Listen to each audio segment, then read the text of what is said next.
जय हिंद दोस्तों, हिंदी विद आफरीन में आपका स्वागत है। हिंदी विद आफरीन में दोस्तों हम लोग कर रहे थे संधि, और इससे पहले वाली क्लास में हमने स्वर संधि और स्वर संधि के भेद कर लिए थे। आज हम शुरू करेंगे व्यंजन संधि। जब मैंने आपको संधि करवाई थी तभी मैंने आपको बताया था कि स्वर संधि क्या होती है, व्यंजन संधि क्या होती है और विसर्ग संधि क्या होती है। तब मैंने आपको बताया था व्यंजन संधि में अगर दो वर्णों में जिन वर्णों का हम संधि करते हैं उनमें जो पहला वर्ण है अगर वो व्यंजन है तो हमारी कौन सी संधि होती है, व्यंजन संधि। उससे मैंने आपको इसका उदाहरण भी दिया था। यहाँ पर देखिए जो क है वो क्या है, व्यंजन है, उसके बाद ई है। तो क्या व्यंजन का जो संधि हो रही है वो ई में हो रही है यानी स्वर में हो रही है। अब मैंने उसमें आपको बताया था। अब देखिए जो पहला वर्ण है वो क है, तो इसलिए ये हमारी कौन सी हुई, व्यंजन संधि। मैंने जब आपको ये उदाहरण दिया था मैंने आपको बताया था कि वाक धन ईश क्या हो गया था, हमारा वागीश। अब ये जो क ग में परिवर्तन कैसे हुआ वो हम आगे पढ़ेंगे व्यंजन संधि के नियमों के अंतर्गत। तो आइए देखते हैं जो व्यंजन संधि है उसका पहला नियम। अब देखिए जो व्यंजन संधि है उसका जो पहला नियम है उसमें दे रखा है मैंने अघोष और सघोष। अब अघोष और सघोष पहले हम पढ़ चुके हैं और मैंने आपको बताया भी था कि जो अघोष होते हैं वो हमारे जो व्यंजन होते हैं स्पर्श व्यंजन, उसके जो पहले दो वो होते हैं वो क्या होते हैं, हमारे अघोष व्यंजन। देखिए पहला दूसरा, और मैंने ऊष्म व्यंजन भी बताए थे, श श सा, ये हमारे ऊष्म व्यंजन के अंतर्गत आते हैं। उसके बाद के जो है तीसरा चौथा पांचवा हर वर्ग का वो आता है हमारा सघोष व्यंजन में। अंतस व्यंजन और ऊष्म व्यंजन का एक हा और सभी स्वर हमारे किस में आते हैं हमारे वो सघोष व्यंजन में। अब देखिए ये जो नियम है व्यंजन संधि का पहला वो क्या कहता है, वो ये बोलता है नियम में कि अगर अघोष व्यंजन में पहले दूसरे व्यंजन में कोई सघोष का व्यंजन आ जाए, तीसरा चौथा पांचवा अंतस व्यंजन ऊष्म व्यंजन हा या कोई स्वर, तब वह अघोष व्यंजन अपने ही वर्ण के तीसरे में परिवर्तित हो जाता है। कैसे, वो कह रहा है कि अगर अघोष व्यंजन में से कोई अघोष व्यंजन के बाद कोई सघोष व्यंजन आए या ये अंतस व्यंजन आए या कोई स्वर आए, तो वह व्यंजन अपने ही वर्ग के तीसरे में बदल जाता है। कैसे, मैंने आपको जब ये पढ़ाया था, व्यंजन करवाए थे, तो मैंने आपको बताया था कि इनको बोलते हैं हम कवर्ग, इनको बोलते हैं चवर्ग, इनको बोलते हैं टवर्ग, इनको बोलते हैं तवर्ग और इनको बोलते हैं हम पवर्ग। अब देखिए इसको हम उदाहरण के माध्यम से समझते हैं वो क्या कह रहा है। अब यहाँ पर देखिए ये जो क है अपने ही वर्ण के तीसरे में परिवर्तित हो रहा है गांव में। ये देखिए जो ये क है परिवर्तित हो रहा है गांव में। कैसे, हमें उसने एक उदाहरण दिया है, यहाँ पर उसने दिया है दिक धन गज। अब देखिए हम करते हैं, हमने देखा ये क्या है, क है, व्यंजन है। उसके बाद हम देख रहे हैं गा। अब ये जो गा है वर्ग में देखिए, जब हम देखते हैं यहाँ पर कौन सा है, ये पहला दूसरा तीसरा, और तीसरा क्या है हमारा सघोष व्यंजन। अब हमने नियम में पढ़ा कि जब अघोष व्यंजन के बाद कोई सघोष व्यंजन आ जाए तो सघोष व्यंजन आ गया, अघोष व्यंजन का है, उसके बाद सघोष व्यंजन गा आ गया, देखिएगा आ गया, तब वो अघोष व्यंजन अपने ही वर्ण के जब हम संधि करेंगे तो हम ये देखेंगे कि अगर हमारा कोई भी अघोष व्यंजन आ रहा है तो वो कहीं से भी आ सकता है। उसका जो सघोष स्वर या अंतस व्यंजन आ रहा है तो वो कोई से भी आ सकते हैं। यहाँ पर गा आ गया है, पर यहाँ पर जो ये ग आ गया है वो कवर्ग का ही है, पर हर बार ऐसा नहीं होता है, दूसरे वर्ग के भी आ जाते हैं। अब देखिए ये जो हमारा क है वो कह रहा है वो अघोष व्यंजन अपने ही वर्ग के तीसरे में परिवर्तित हो जाएगा। तीसरा क्या है इसके वर्ग का, तीसरा है इसका ग। अब देखिए तो ये जो क है वो परिवर्तित हो गया है किसमें, गा में। नियम में हमने लिखा ही है जो क है परिवर्तित होगा गा में। अब यहाँ एक चीज और देखिए, ये जो क है वो आधा है, क्यों, क्योंकि इसमें स्वर्ण नहीं है, और स्वर्ण नहीं है इसलिए व्यंजन है और इसलिए ये क्या है, व्यंजन संधि है। अब देखिए ये जो क है ये आधा है, तो ये जो ग है वो भी क्या आएगा, आधा आएगा। दिक का परिवर्तित हो गया गा, पर गा कैसा, आधा, तो हम लिखेंगे आधा, फिर हम गज का गज ऐसे ही लिख देंगे, तो ये हो गया हमारा दिग्गज। अब देखिए वाकीश, वाक धन ईश, यहाँ पर हमने करा है। अब आप समझ जाएंगे ये जो का दे रखा है व्यंजन है। अब का के बाद कौन सा दे रखा है व्यंजन, व्यंजन ही स्वर दे रखा है। स्वर कौन सा है? ई। अब हमने क्या पढ़ा है नियम में? हमने कहा सघोष व्यंजन के सभी स्वर या तीसरा चौथा पांचवा व्यंजन या यर अलावा हा, इनमें से अघोष के बाद इनमें से कोई आ जाए तो वो अपने ही वर्ग के तीसरे में परिवर्तित हो जाएगा। अब ये जो का है उसके बाद आ गया ई, मतलब आ गया हमारा स्वर। स्वर क्या है? अघोष व्यंजन। अब ये जो का है ये परिवर्तित हो जाएगा किसमें? अपने ही वर्ण के तीसरे में। का अपना ही वर्ण है तीसरा ग, तो ये परिवर्तित हो गया हमारा गा में। पर गा कैसा? आधा, क्योंकि जो क है वो आधा है। की संधि कर लेते हैं। अब देखिए वा धन ग लिखा हमने आधा। अब यहाँ पर आ गया है स्वर बड़ी ई, तो इसमें हम लगा देंगे स्वर बड़ी, इसमें हम लगा देंगे स्वर बड़ी ई, तो ये बन जाएगा हमारा वापिश। तो इस तरह से इसका परिवर्तन हुआ है। ये जो का था ये अघोष था, जो ई है वो सघोष है। तो नियम कहता है अगर सघोष व्यंजन आ जाए तो वो अपने ही वर्ग के तीसरे में परिवर्तित हो जाएगा। तो इसलिए का जो था वो गा में परिवर्तित हो गया। उसके बाद हम इसका दूसरा देखते हैं उदाहरण। अब देखिए जो इसका चवर्ग है, चवर्ग में जो चा दे रखा है, अब वो बोलता है कि किसी भी अघोष व्यंजन में, अब जो चा है वो तो अघोष है। अब आप एक चीज और, जब आप संधि करेंगे तो आप संधि में तो उन्होंने बोला इन दोनों में से, इन दोनों के बाद जो भी हमारा सघोष व्यंजन आए, पर आप देखेंगे जो संधि है उसमें अधिकतर ये वाला वर्ग पूछा जाता है, ना कि ये। तो इसको फिलहाल हम हटा देते हैं।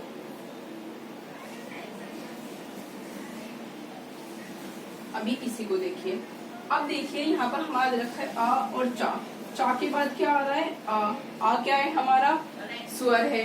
और चा हमारा अघोष है। नियम कह रहा है अगर अघोष के बाद स्वर आ जाए, सघोष आ जाए या यार अलावा आ जाए तो वो क्या होगा? अपने ही वर्ग के तीसरे में बदल जाएगा।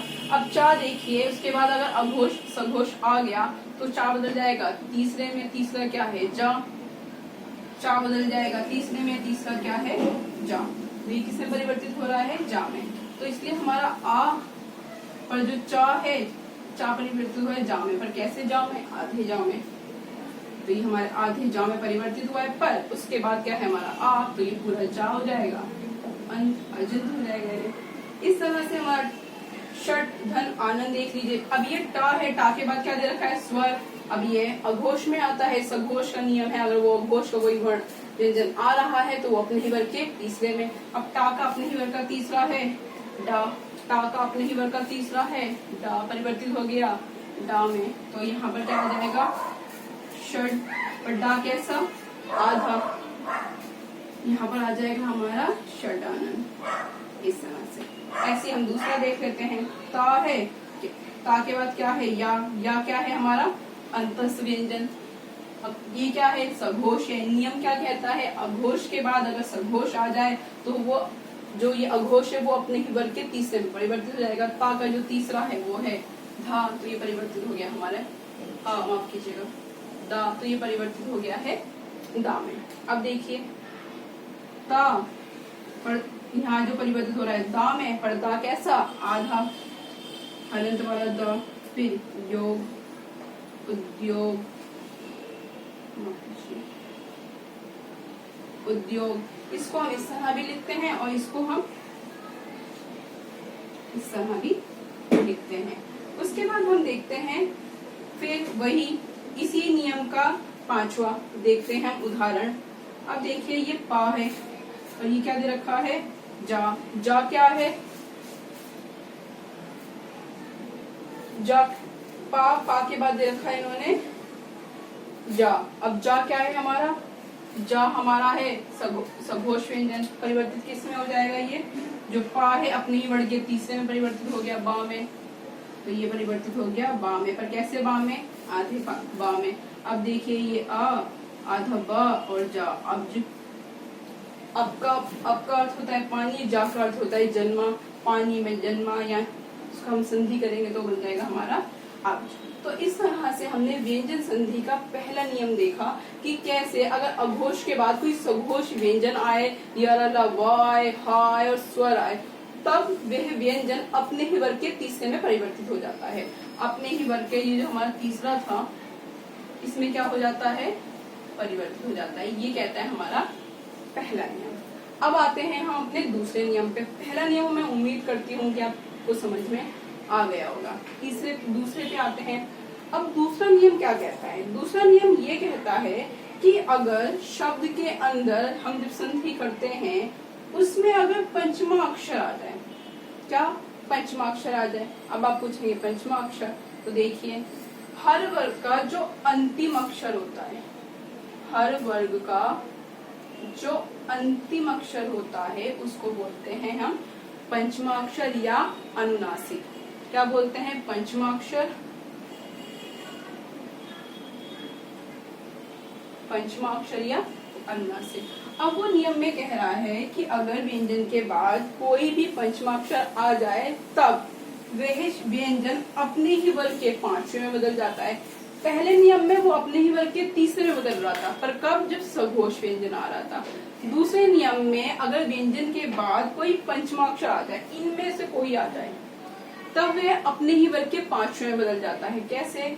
देखिए हमें यहाँ पर दे रखा है उदाहरण, वाक धन मय। अब यहाँ पर जो ये क्या है, क है, उसके बाद क्या है हमारा माँ।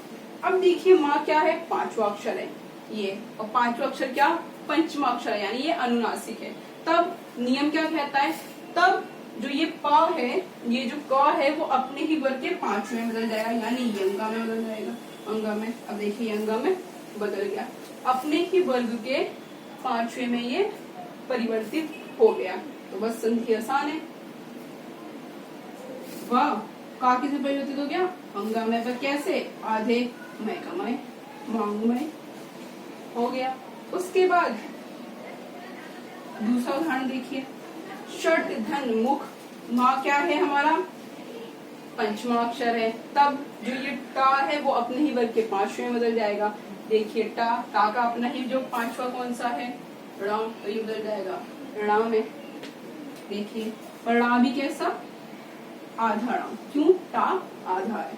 फिर मुख लिख देंगे, षण्मुख हो गया हमारा संधि।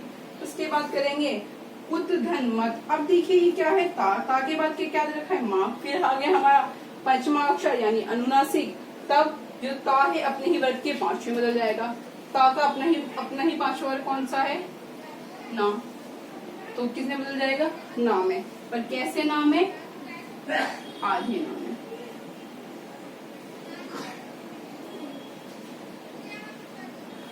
इस तरह से हमने व्यंजन संधि का दूसरा नियम देखा। इसमें वो पहला तीसरे में बदल रहा है, इसमें जो पहला है वो किसमें, पांचवें में बदल रहा है। तो ये आप याद रखिए।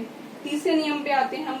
अब तीसरे नियम में वो क्या कहता है, तीसरे नियम में वो कहता है अगर हमें संधि में ता मिल जाए और उसके बाद हमें चा या छा मिल जाए, तब वह जो त है वो बदल जाएगा चा में, परिवर्तित हो जाएगा चा में, या उसमें जो विकार उत्पन्न होगा वो उत्पन्न होगा चा में।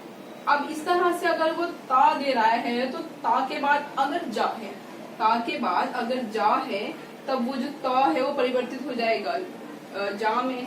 ता के बाद अगर ट है तब वो जो ता है वो परिवर्तित हो जाएगा टा में। ता के बाद अगर डा है तो परिवर्तित हो जाएगा डा में। अगर ता के बाद ला है तो परिवर्तित हो जाएगा ला में। अब देखते हैं कैसे। अब देखिए वो कह रहा है ता के बाद अगर चा है या छा है तो वो परिवर्तित हो जाता है किसमें, चा में। अब ता के बाद चा दे रखा है हमें, तो ये परिवर्तित किसमें हो गया, चा में। कैसे चा में, आधे चा में। अब देखिए ऊ अधचा और चारण का चारण, ऐसे ही। तो हमारा संधि हो गई उत धन चारण उच्चारण। अब देखिए सत धन जन। अब ये जो ता है, ता के बाद दे रखा है जा। नियम में क्या बोल रहा है, अगर ता के बाद जा आ रहा है तो जो ता है वो किसमें परिवर्तित हो जाएगा, जा में। तो ये वाला जो ता है वो परिवर्तित किसमें हो गया है, जा में। पर जा कैसा, आधा हलन के साथ। अब देखिए सा आधा जा पूरा जा न, क्या हो गया, सज्जन। उसके बाद आ जाएगा बृहित धन टीका। अब ता के बाद रखा है टा, तो ये जो ता है वो परिवर्तित किस में हो जाएगा, टा में। नियम कहता है हमारा ता के बाद अगर टा है तो परिवर्तित हो जाएगा टा में। देखिए टा परिवर्तित हो गया हमारा टा में, आधे टा में, और विधेय टीका। इसके बाद अब देखिए उत धन डयन, ता के बाद क्या दे रखा है डा, तो ता हमारा किसमें परिवर्तित हो जाएगा, डा में। देखते हैं इसको हम यहाँ पर ऐसे, डा पर कैसा आधा, डा कैसा आधा, डयन डयन। इस तरह से उत धन ले, वो कह रहा है अगर ता के बाद ला है तो हमारा जो ता है परिवर्तित हो जाएगा किसमें, ला में, पर ला कैसा आधा। अब देखिए उ परिवर्तित किसमें हो गया, ता हमारा आधे ला में, क्या दे रखा ले, तो हमारा आ जाएगा ले। इस तरह से हमने ये संधि का तीसरा नियम समझा। वो ये बोलता है कि अगर ता में, ता के बाद संधि में चा आ जाए या झा आ जाए तो ये जो ता है वो चा में परिवर्तित हो जाएगा। अगर ता के बाद जा आ जाए तो ये जो जा ता है वो जा में परिवर्तित हो जाएगा। ता के बाद अगर टा आ जाए तो ये वाला जो ता है वो टा में परिवर्तित हो जाएगा। ता के बाद डा आ जाए तो डा में परिवर्तित, ता के बाद ला आ जाए तो ला में परिवर्तित। इस तरह से हमने आज व्यंजन संधि के 3 नियम देखे। पहले नियम में हमने जाना कि अगर अघोष व्यंजन के बाद कोई भी सघोष आता है तब यह अघोष अपने ही वर्ग के तीसरे में खुद को क्या कर लेता है, परिवर्तित कर लेता है। जैसे हमने यहाँ पर देखा था का ने परिवर्तित कर लिया था खुद को गा में, क्यों, क्योंकि उसके बाद जो आया था वो था सघोष। उसके बाद हमने देखा था वाग धन ईश, ईश क्या है हमारा स्वर है, और स्वर हमारा क्या होता है, सघोष होता है, और ये हमारा अघोष था।